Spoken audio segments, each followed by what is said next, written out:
Hello, my name is Robert Villalobos. I am a resistance welding technician here at AMADA Weld Tech, and today I will be showing you how to properly insert and align electrodes on one of our thin line weld heads.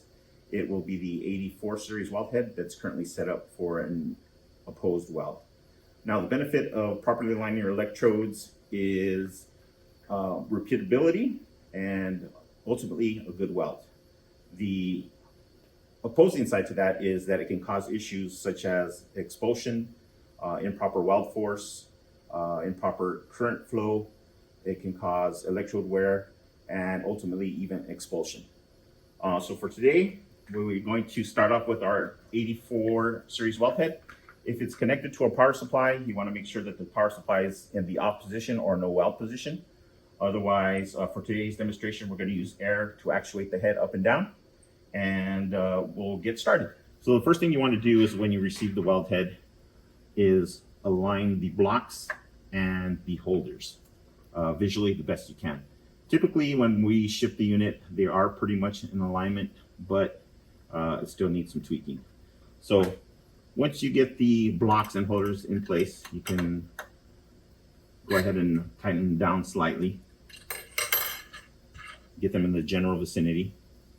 You can insert the top electrode, and again, just tighten it softly.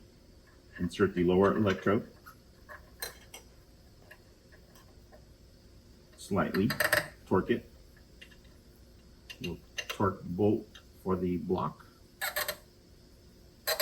so that there's little movement.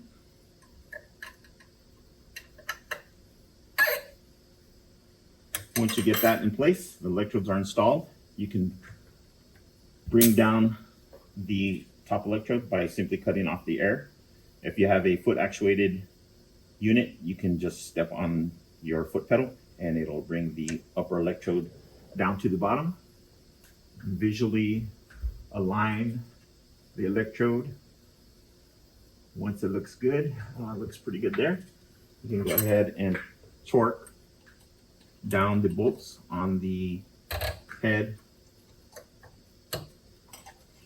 of the holders and the blocks.